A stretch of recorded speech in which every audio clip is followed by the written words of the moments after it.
የባህልና ስፖርት ሚኒስትር ሸዊት ሻንካን ጨምሮ ሌሎች የፌዴራልና የክልል ከፍተኛ አመራሮች የጉባ ብስራቶች የመደመር መንግስት ትሩፋቶች በሚል መሪ ሐሳብ ከተለያዩ የህብረተሰብ ክፍሎች ጋር በደሴ ከተማ የውይይት መድረክ አካሂደዋል። የውይይቱ ተሳታፊዎች የተለያዩ ሐሳቦችንና ጥያቄዎችን ያነሱ ሲሆን መንግስት ከህብረተሰቡ ጋር በመቀናጀት ሰላምን በመጠበቅ ህዝቡን የልማት ተጠቃሚ ለማድረግ የሚያደርገው ጥረት የሚደነቅና ተጠናክሮ መቀጠል ያለበት መሆኑን አንስተዋል። ቀደም ሲል በመንግስት ቃል የተገቡላቸውና የተጀመሩ ፕሮጀክቶች እንዲጠናቀቁም ነዋሪዎቹ ጥሪ አቅርበዋል። የሁለት ቤተ መንግስት መቀመጫ የነበረች የሚባል ነገር አለና ለታሪክ የሚወሳ መሆን አለበት ከተባለ ይሄ አሁን ደሴ ላይ የነበሩ የቀድሞ ቤተ መንግስቶች በአሁኑ ሰዓት በምን ሁኔታ ነው ያሉት?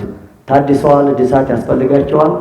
ለወደፊት ስለትውልድ በምን አይነት መሻገር አለባቸው የሚል ጥያቄ አለኝ። የተጀመሩ መሰረተ ልማቶች ስራዎችን የማስጨረስ የዚህ የብልጽግና ፓርቲ ዋና ስትራቴጂ ነው።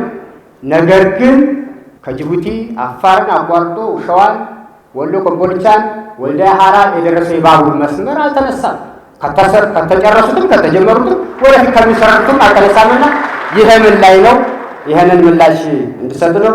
ወጣቶች ከታች እየተነሱ ነው። እግር ኳስ ተጫዋች ምናምኖች አሉ አይደለ? ህፃናት እኮ ገና እነዚህ ነገሮች ከተሰራ እያደጉ ውሏቸውን እዛ እያደረጉ አንደኛ ለሀገር ይጠቅማሉ፣ ሁለተኛ ደሴን ያስጠራሉ። ስለዚህ ስቴዲዮ እስካሁን ድረስ ያልተነሳበት ምክንያት ምንድን ነው? ለደሴ ወጣት እንደዚሁም ደግሞ ለአማራ ክልል ወጣት ሰላምን እየደገፈ ላለው ወጣት ልማት ሊሰራ ይገባል፣ ድጋፍ ሊደረግ ይገባል። ለምሳሌ በደሴ ከተማ በየክፍለ ከተማው የወጣት ማዕከል መኖር አለበት። ይህ ወጣት የሚውልበት ራሱን ሀሳቡን ደቨሎፕ የሚያደርግበት ነገር ከሌለ ወደ ችግር የማይገባበት ምንም ነገር የለምና ስፔሻል ኮንሲደሬሽን ተደርጎ ድጋፍ